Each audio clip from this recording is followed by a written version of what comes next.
Committed, thoughtful, talented, modest, ambitious, loyal, skillful, generous, dedicated, and very fast. There are many, many words that could be used to describe Jonathan Rea, but you won't find many in motorcycle race paddocks around the world with a bad one for him. After virtually running out of money to compete in schoolboy motocross, the 15-year-old from Northern Ireland replied to a 2002 newspaper ad to join a new teenage road racing program on the British mainland. A job followed, and Jonathan rapidly moved up to the British Superbike Series in 2005.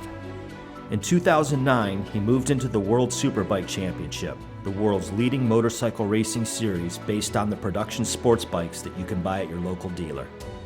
The World Superbike Championship is one of the most competitive in the world. You're wresting a bike 165 kilos around a track, and you cannot be 1/10 off the lap time or you lose the race, and that's how close our sport is.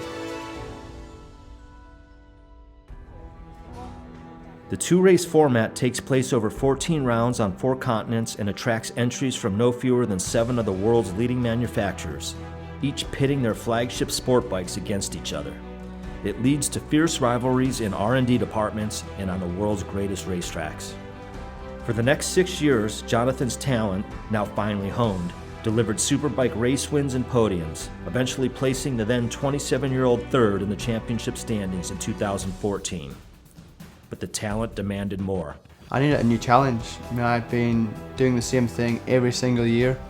For me, my motivation was, running out a little bit, trying more and more and more and achieving the same result. So I needed a change, and I needed to do something so badly. I've tried to do it the hard way, and it hasn't worked.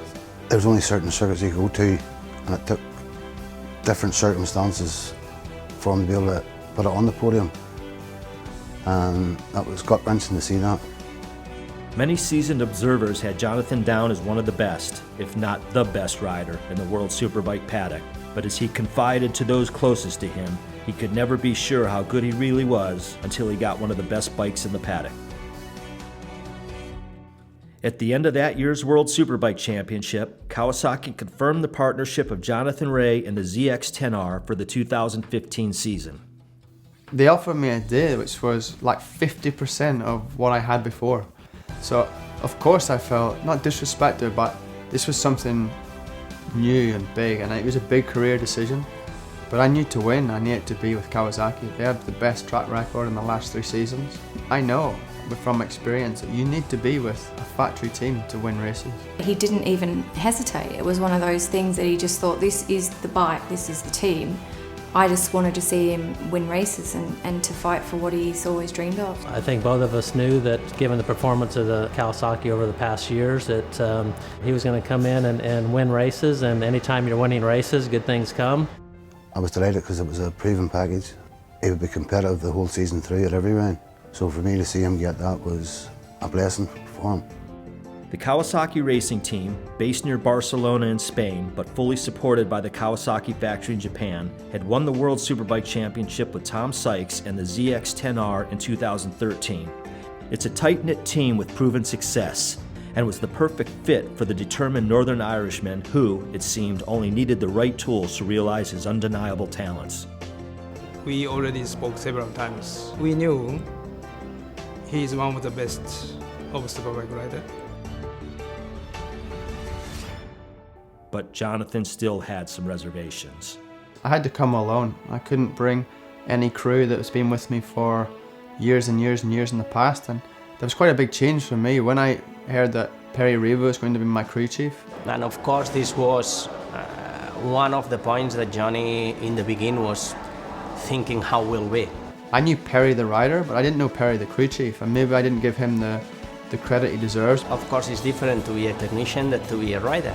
This was one of the most important points, to build a good relationship between Johnny and myself.